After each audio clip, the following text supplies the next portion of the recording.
Marshall, it's a real pleasure here being in Chicago with you at the ASC meetings and interviewing you about your very distinguished career in criminology and sociology. What we'd like to start off with is with some sense of how did you get into this field? Into criminology? Both criminology and sociology. Your background was in sociology. Oh, well, let's start with sociology, all right? Fair enough. I was a student of the Depression.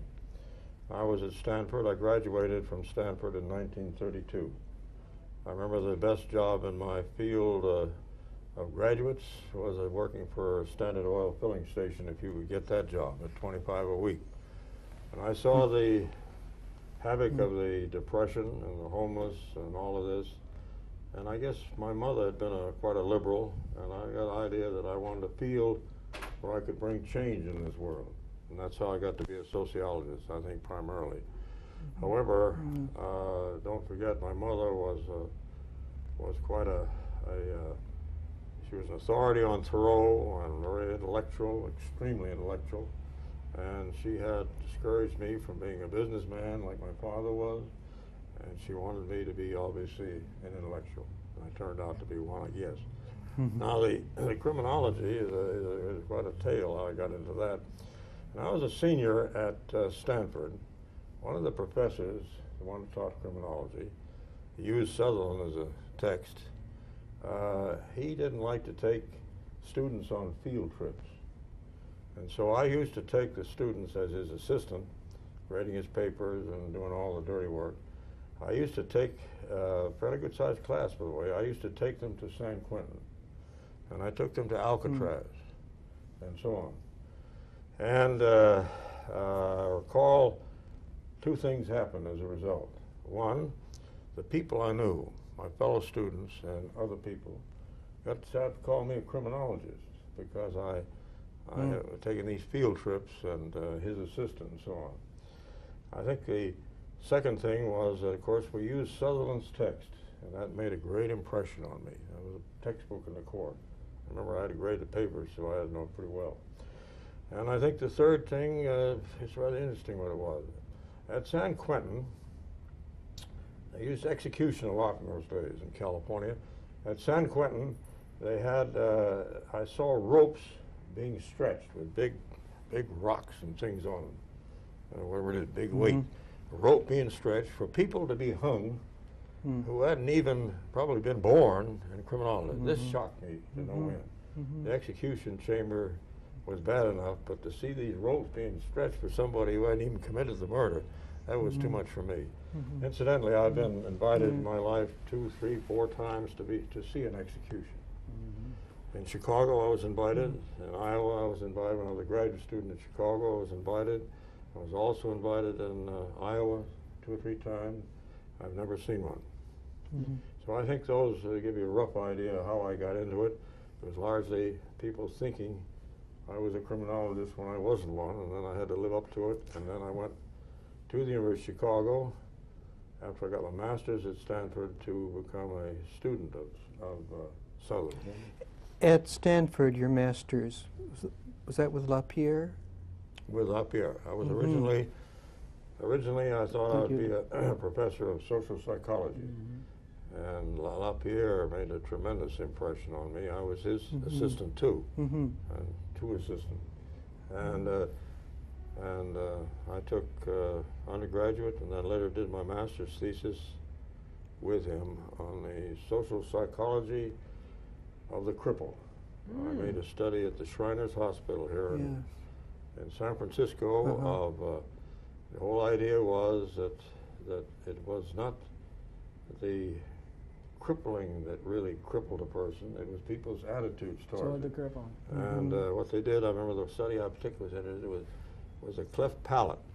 They did a lot of the Shriners Hospital crippled children cleft palates, where they, it didn't look good. Operation. It didn't look good. But after they did it, they still had the same attitudes in themselves, even after you changed it, because they'd been developed. That was my master's thesis. There was no social distance scale involved. I also am curious about your connection with Sutherland and at Chicago, what influence there was. Well, I'd gone back. Sutherland had gone to Indiana then? No. Sutherland was at Chicago as professor. He had a curious rank, as I recall. Yeah, he was really more a lecturer there than he was that, but we all thought of him as a professor at the time, knew nothing about it. He wasn't a full professor. But I went there to study with him, and of course, I suppose I got along so very well with him, I think partly because I'd come all the way from California. I had no money. I had to start the first day waiting as a busboy at one of the big restaurants. That was the only way I was going to eat that day, because I worked my way through Stanford, and that I'd come all of this. So they gave me an assistantship right away. And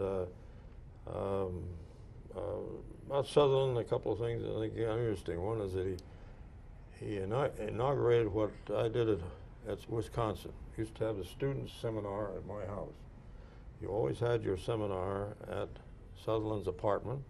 His wife, who knew a lot about criminology, Myrtle, with him, yeah, she sat in with him in the seminar, and I was his assistant. And then later, as you probably know, I did the research on what later became that article, white collar crime, criminology. I did that, and I remember that he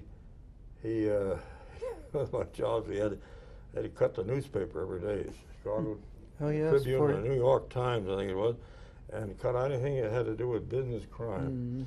And then I had a table, and I was to sort them by types, and not just the type of law, not the legal aspect, but what they did. And so this was his antitrust research then? This is white collar criminology. I mean, the whole broad picture of it. So that's what I worked with in that way, working on the thing, and that was one of the things I did as a research assistant. Was he there as long as you were there? Yes, and I mean, when you finished, he was still there. Doctor's degree with Sutherland. I studied with him. I think I was there. I think he left that's the first year I was there. And he went to Indiana. Governor McNutt got him to set up this thing in criminology down there at Indiana. But the interesting thing about Sutherland, a wonderful human man, you would never know over the years subsequent that I wasn't still his graduate student. Didn't get my degree with him. He used to correspond with him. When he came up to Chicago, I'd get together with him. So I kept a relation. I'd gone back there to get my degree with him, and I ended up getting it with Burgess and Ogburn. But Burgess and Ogburn. I thought Redfield, not Redfield. No. That was my minor was anthropology. But and Louis Wirth, did you get? I was Louis Wirth's research assistant on the study of was a national what was it called? National Resources Committee. He had a big way in that. That was a study of all predicting what America would be like years from now. Oh, yeah. What they were now, what they were. And I was a research assistant and did the monograph with him, which I co-authored as a graduate student on, I think it was called Public Safety and Urban Life, but actually it covered very heavily criminology and alcohol and things like that. The whole idea was what extent.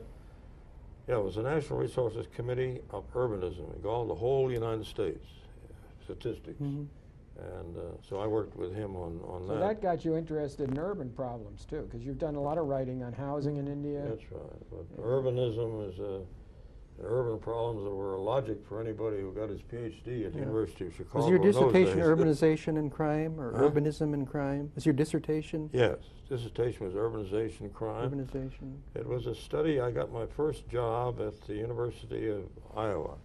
Right. And at the University of Iowa, I finished in those days, it was not general custom to wait until you got your doctorate degree before you got a job. You went out after you passed your examinations and became and worked on your dissertation at your job. And so I did mine at the Iowa State Reformatory, which was really a maximum prison. What, your research? My research is a maximum prison. While you were teaching at Iowa. And what I did, I made a study of farm, village, and big city offenders, and the role of urbanization as a variable in these three That's three right. packs. So About what I worked year a whole was year that? while I was teaching. I used to spend days Right. up at the prison. You know. What year did you go to Iowa? Oh, what year? Gosh, it must have been around 37, I think, something like that. But 37, I think it was, somewhere in that. Pretty close. Yeah. Now, you went to Washington then with the OPA during the war. Was No. it the OPA or the... No, I went to Washington, left. I taught at the University of Iowa for 4 years, and the war came.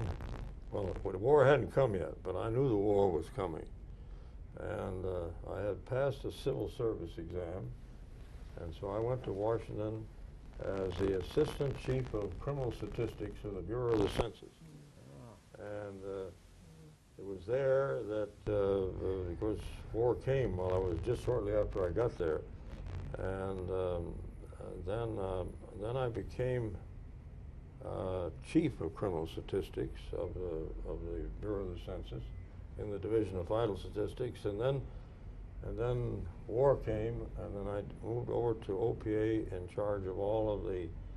I was principal statistician, chief of the enforcement branch statistics of the enforcement branch statistics of the enforcement department of OPA. The OPA It was a certainly- sordid, I might say, it was a sordid picture of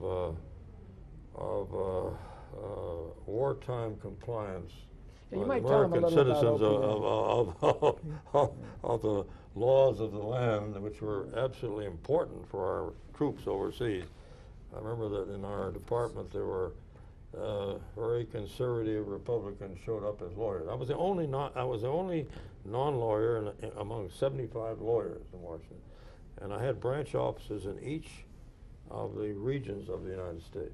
And I remember these very conservative Republican lawyer, one of them became a very good friend of mine, came there, and when they saw what American people were doing and violating the law under wartime, some of them changed their views.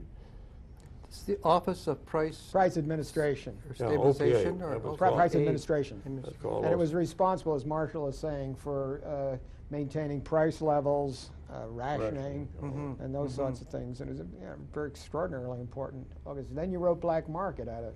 Out of that. Out of that, I wrote the book, The Black Market, and that was my first book. Well, I was chief, of course, of the whole statistical operation. I had a staff of around 50, 75 in Washington. I always had in mind a book. So while I wasn't paid to write a book or do it, I kept copies of practically everything that was that we did. And from that, I wrote a book after the war. Yeah. Let me ask you two questions off that, Marshall. Unless I misremember, you also wrote an article about sociologists in administrative positions, a really quite famous article that I don't think has gotten nearly the attention. Is there sociologists moving into positions in which they exert influence? And you remember that article? Well, yeah, I was reprinted a couple of times. Yeah. No, what you're thinking about is the article, my presidential address that's to correct. the Midwest Sociological Society. It was called The Sociologist's Quest for Respectability, and their disdain of the practical. Yeah. Now, I've always considered myself an applied sociologist. When you asked me a moment ago about criminology, I might say that I looked upon this area and deviant behavior as one of the few areas in criminology, at least in my day, in sociology in those days, that had an applied thing, could do something in this world. And I have a feeling about a great bulk of sociology that's going to go out of existence sooner or later, because it has, it's like Lynn wrote the book, Knowledge for What? You ask you, what is this? How they're entertaining themselves, but can it be applied? What good is it? And that's one of the reasons I went to criminology and into this. The paper you're talking about, his presidential address, was the sociologists wanting to be respectable, to be important in this world, and yet they don't do anything applied hardly. So how do you expect to be applied in that way? And it hasn't changed. I notice now that I'm retired that on the media, whether you read the media, the New York Times or Los Angeles Times, or whether you listen on the TV or PBS or any of it, you rarely ever see a sociologist on any issue. If you talk to them personally, they disdain the idea. And the reason for it is, I think to me, which I brought out in the paper, originally, you see, sociology and social work were allied. And then, many sociologists, the worst thing you can say to them is to think they're a social worker. And it is this separation of the two, the idea they want to be purely called, they want to be on applied statistical quantitative methodology, and they want to be the experts on theoretical stuff, but what good is it? They're right for each other. Yeah, and I have always considered myself, you call me, I don't often say I'm a sociologist, I'm an applied sociologist. And there are not many of us like that. The bulk of them are in criminology. Yeah. Well, the university structure supports the intellectual That's and right. not applying it. So sometimes, apparently it gets entrenched. sometimes society is going to catch up with some of the things dispensed as sociology and say, why are the taxpayers' money and the foundation money being used for this, unless it has something. I know I can be criticized for that because you ask yourself what application does certain forms of the humanities, what good some of the humanities studies.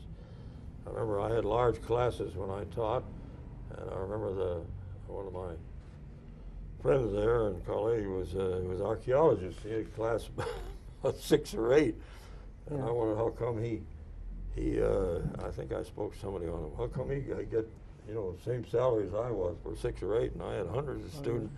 But the point is that that's part of a university. You have to have all that, and not everything has to have an application. Marshall, let me move on to something else, because I remember proctoring, incidentally, some of those classes of 400 or 500 students that you taught, and you were regarded as a superb teacher at the University of Wisconsin. Richard was one of your graduate. That didn't mean they learned anything. Well, that's a different issue. Richard was one of your graduate students, and you've had some other very distinguished graduate students. Could you tell us a little bit about how you felt about dealing with graduate students, what satisfactions you got from the situation, and just the general idea of the relationship that you see ought to exist between a professor and neophytes in the field? Well, I don't know. Of course, that's my own opinion thing. Of course, I think on the whole, the graduate students I've had, even the ones, by the way, who did not take it, a lot of graduate students who did not get I was not their major professor. They were from some of other fields even. But again, I've often told people, you see, at University of Chicago, we had a rather personal relation with our professors. Mine was closest to Sutherland. I think one of the closest other ones was Bloomer. Louis Wirth was a little bit reserved. But I tried to, when I got to Wisconsin, to carry on that type of thing. We used to have parties at my house. Seminar generally used to meet for a long time. Not all. Later it didn't so much. It got too big. But used to meet at the house, and I think I regarded graduate students that I felt very much like, you talk about a book as perpetuating the ideas, that a graduate student, the way carries on whatever you think or ideas, doesn't necessarily agree with it, but can be challenged to it. And I always remembered a meeting in Boston, and victimology meeting, national or international one, where they had everybody in the audience just before I spoke introduce themselves.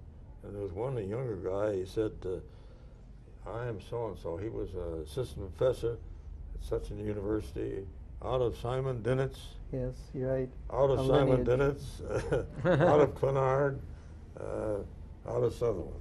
And, so in a sense, that meant what I meant. There was a transition. I do think that I don't know whether all people feel, but I've always felt, I've written a lot of books, but I feel the graduate students are the biggest transition of thoughts you might have, or if they don't agree with you, at least that sent them off in another direction. But I mean, I think they're more important than the books, and I'm very much upset when I mean, not upset, but I regard it as though they're not leaving a legacy for those who don't have graduate students, and I occasionally meet them. I think it's recognized that By graduate students, I mean don't have PhDs, many of them. Yeah. Go ahead. Oh, I think you recognize as keeping close contact, a model of keeping close contact with your graduate students through a lifetime. Many students. You try to. Some you have closer contact with others, and some not. Yes, I got a shelf. I got a shelf in my bookshop. My study is just the books.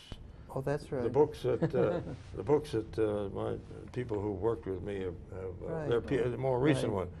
But it occurred to me the other day that I gave away one of these books. I'm afraid the guy is going to visit me. He's going to, as you know, professors frequently, when they visit another professor or another person, or their eyes jut around in the library. I remember, Gil, in your library, I remember I saw your library in your study. I know my eye was darting around to see one of the C's. See if I was there. So one of the problems when you retire is that you got to keep these books, because they might come and visit you, and sometimes I have to apologize that I sent this book to Africa to a university or something else.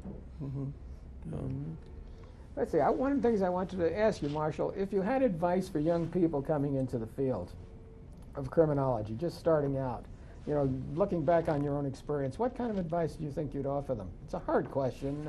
I know it's very general, but you've experienced a lot of things, and I want you to. Well, Ernest W. Burgess, one of our great pioneers in our field, got asked that, I recall, at a meeting I attended of the ASA long ago, where they asked each of the former presidents what advice they would give to a graduate student. And what he said, I don't think I did. He said, pick one area, even if it's small, and stay with it the rest of your life. I don't agree to that. I believe that you get stale on that kind of thing. I think a person ought to move according to his interest. And I think both of you have moved that way. I suppose the biggest advice that I can give, and nothing seems to happen too much, but there are a lot of reasons why it's difficult.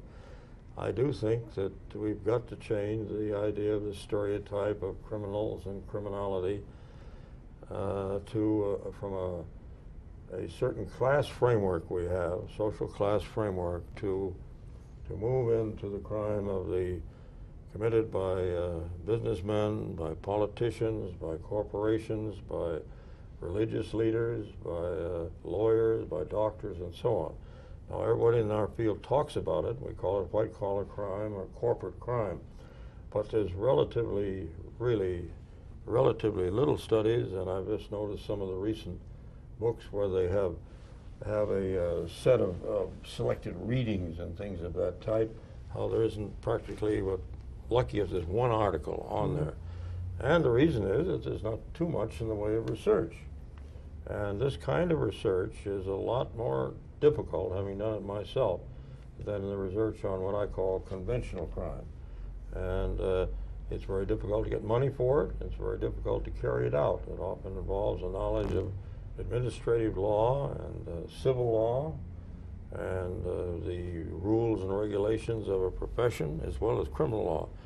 And I do think that that area, as my advice, is that if you want to do something in addition to that for society, as well as your research, that area has got to be done.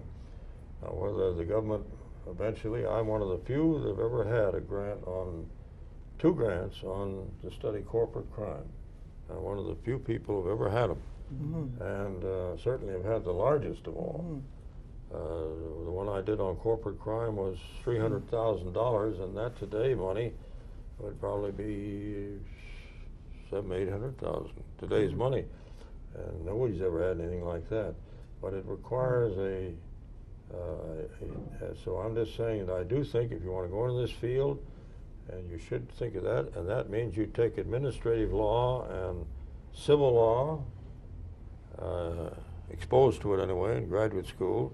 I have one student, one of my PhDs, Peter Yeager, who did exactly that, preparing himself to work with me and for a dissertation, and did work in other areas of law besides criminal law. Law was his minor, but he went beyond that. You're one of the few professors in the field who often had graduate students do their minor in the law school. Yes, well, there's some quite a number of your students took 1 year. Some that did, not too many, but I do think that is what I do think that whole area we've got to, because I think in a way people become in our field charlatans. They just simply think of a criminal as somebody largely from the working lower class inner city, when one crime being done in these other areas is equal to probably all the cost of all of the burglaries in a given town and robberies in a given city like Chicago. My guess in the city of Chicago, all the burglaries and robberies in 1 year wouldn't equal what some of the, Exxon, one crime that they did was $1 billion. 1 billion, didn't say million, 1 billion. And you're going to have a lot of burglaries to get a billion And if you consider the murder rate of tobacco companies, yes, I mean, compare to all of street these things. Of course, you talk about violence, interest in our society, violence, and in the corporate world is safety of the workers, safety of the consumer. You go all that way. How many lives have been endangered by and killed as a result of certain corporations? I don't want to say all corporations, because I'm not like Ralph Nader. I see the good corporations as well as the bad ones, and there are a lot of good ones. But I'm talking about that world of the bad ones, the bad apples, has got to be studied. Marshall, let me ask you a question. One of your books that I quite admired was, because it took so much initiative and so much ingenuity, is the one you did on the retired middle managers. Yeah. You went down to Arizona and you interviewed these people after they no longer had the ties to the corporation and could be much more forthcoming. Could you tell us a little about what you found out and how you did that particular book? Well, it was quite a problem doing it. This is where retired Fortune 500 middlemen. Most of them were quite important positions. I think it was one of the most difficult pieces of research I did, because I had to sell myself. They were very, very worried about something would happen. You know, they associate with other retired people, often from their own corporation, in these retirement communities like Green Valley and Sun City. And I don't know, I think they have unjustified fears that if they can criticize and condemn their corporation, that they'll be cut off from retirement benefits. Of course, legally, I don't think you can do that, but they think so. So I had to assure them of anonymity and confidence. I still think you could not have done that kind of a study if you were not retired, or at least an older person. There was a tendency, I think, to trust me more from that point of view. But I used to spend a good deal of time before we ever talked to interview, and they agreed to it, just talking about what it was like in Sun City. You have to warm them up and all that. It was difficult because I always felt. Now, interesting, I think I only had quite a large sample. I only had 3 refusals, but it was an interesting thing. But to get them to talk about it. Now, you could not I did not want to phrase what they did, because that would cause trouble. Marshall, we're interested in what work you regard as your most, important work, and the work that you like doing the best. That's a tough one. It's been in various areas, but I think myself that in many ways, if you measure partly how much work went into it, how much of your head went into it, I think some of the research studies that I've done in comparative criminology, my study of crime in developing countries, of which I did a great deal of that in Africa, in East Africa, or my Swiss study or my Swedish study, and so on, the ones that I've done abroad. And then the research I've carried out in different countries on crime. I think the one that I find crime in developing countries important, the Swedish studies, some other stuff I've done, but I think the one on Switzerland that I did was the most intriguing, because in the case of the Swiss study, crime in developing, later published as Cities with Little Crime, I got a grant from the National Science Foundation to go to Switzerland, and it was a hard one to get because it was quite competitive, to go there and find out whether Switzerland did really have one of the lowest crime rates in the world, and why. So I go over there, and then I find out that when I get there, I knew a little bit, didn't realize they don't have any national statistics on crime in those days. Now they do, but they didn't have it when I got there. And the reason being that the cantons were jealous of the federal government knowing what they did, because they might cut off grants, and they didn't want to know what their crime rate was. So I was faced with a problem. I had enough money I had eventually 3 research students. We couldn't do a whole study for a country. So then I had to use my head. Among the things I did was I said, now how are you going to prove a country's crime rate when you don't have a national figures? The only thing they had was convictions in the courts, which are not so good. Not so good. So I set out. So I said to myself, one of them, we'll compare them with the insurance rates in Europe. Swiss insurance rates for burglary, for auto theft, etc. So I got all insurance rates for European countries. I mean, national ones, because they operate in all different countries. Same company, of course. And then I said to myself, if a country is concerned about crime, and there is a lot of crime, it would be in the Parliament House.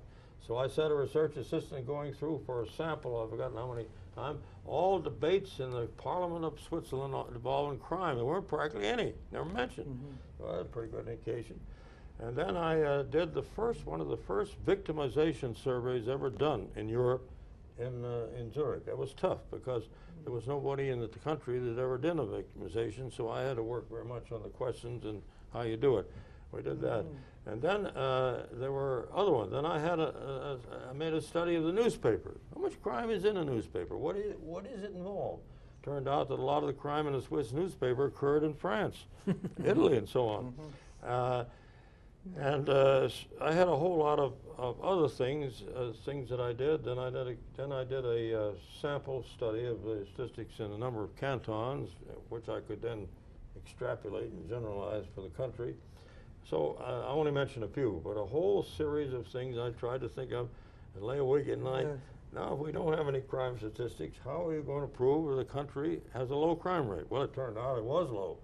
And later on, the statistics of the country came out, and the latest surveys of 10 countries on victimization survey showed Switzerland the lowest of all of them, still, despite the fact that crime has been increasing. I said in my book, it increases because of the drug problem and a lot of other things, changes in youth, but it starts from such a low base that it's still very low. Yeah, it reminds me, one time a publisher sent me a card saying that his particular textbook that he was selling had increased 100% the sales during the last 2 years. Of course, I never knew whether they had only sold one copy. And it was gone now up they got 2 copies. Marshall, what would you say about the current scandal about the Swiss banks and the Holocaust money? Well, let me put it more generally. Did you see that was there much white-collar crime in Switzerland at the time you're doing? Well, that's an interesting thing. For a fellow that thinks you ought to gauge an awful lot of a crime of a country by the other method, I didn't get into that. I try to fiddle around a little bit. Those we call them the gnomes of Bahnhofstrasse, the bankers. There's no question by talking to Swiss and around that there is a tremendous amount of what you call white-collar corporate crime. I tried to talk to one professor, a rather leading professor in Switzerland, just some years ago, just 4 or 5 years ago, about maybe he could make a study of that, and he was just horrified. I mean, the whole idea of making such a study, the use of the money, the canton or whatever it is, that's an area which has not been studied. My own, from what I know and hear, it's a lot of that. Now, most of it is not handled by criminal law. It's handled by civil law and administrative law. Very little of that is in the criminal vein. So there's a lot, but I doubt if it's going to be really found out about for a while. But let me put it this way: all over the world, there's relatively Western world. There's practically very few studies of white-collar and corporate crime. I think more in Britain, probably been some, a little bit in Germany, a little in Holland. Interesting enough, my book with Peter gave, Corporate Crime, was translated into Chinese and and published by the government and Chinese government in Beijing, and you wonder what they're doing with that. And my conversation with Chinese is that, as I understand it now, you see they have corporations there.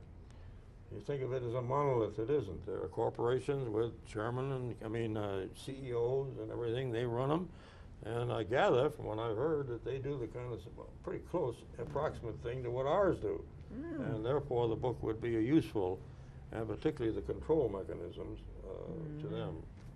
Marshall, one of the things you said or knew in your book was that guns are ubiquitous in Switzerland. That is, I understand that, or I think I understand, that people who go into the military then take their guns home with them. There's a large civilian military force. If there are so many guns, how do you play that off into the fact that guns are blamed, and I think reasonably, for so much of the crime in the United States? Isn't that reflected in Swiss?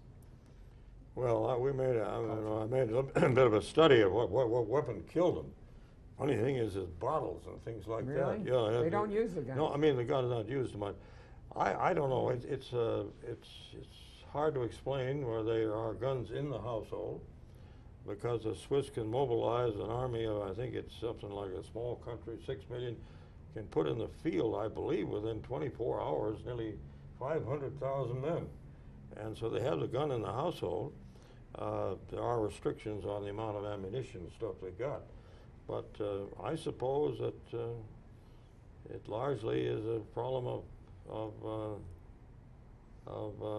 settling disputes by other things than by the use of a gun.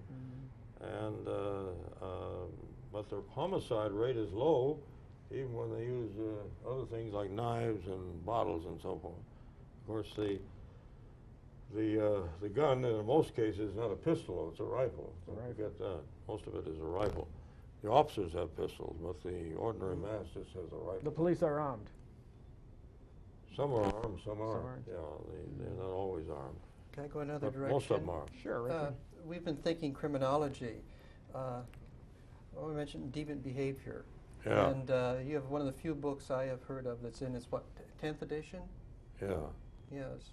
We're working on the 10th. Working on the 10th edition. Yeah, it'll be out next year. Yeah. How do you put the criminology and the sociology of deviant behavior together? Well, this one is a thing. I myself think that sociologists have as much to contribute about the sociology of drug addiction, mental disorder, suicide, I just keep on mentioning various issues, as they do in criminology. And I myself personally believe that largely the course that ought to be taught is the sociology of deviance. If we're talking about a liberal arts course, which part of it would be criminology. Right. You want more of it, you take it up. But traditionally, I suppose criminology is where we first started, and these others, and it's come in. I regard then criminology and crime as just one small aspect of deviance. In my book, we have a chapter I put in one of the first ones on physical disabilities as deviance. And I must say that my view, obesity is as much a problem of deviance to many people. I'm talking about extreme obesity, and as much a sociological problem as how it comes about. It isn't just by what they eat as the others. I think that the broad definition of area of deviance of which crime is only one part is I don't know whether to answer your question, but that way. That answers the question. It seems to me when you get into forms of deviance, you get into behavior and kind of ethnographic work that we don't in criminology. Yeah. That it opens up for you and for a lot of people. Try it again. That when you consider various forms of deviant behavior, it opens up to a more anthropological, ethnographic kind of study That's right. than when we do much of criminology. Yes, if you're working on legal, it does open up, and it opens up a kettle of fish with a definition of what is deviant in that way. And so I think that those are certainly a problem. Of course, I got into this deviance because of a reaction against social disorganization of theory, or social pathology, or social problem. That's why deviance is one of the first things that I mean, the general area of deviance was an idea that I had. Some people say that I coined the term deviant behavior as an approach different from disorganization type of thing. Yeah.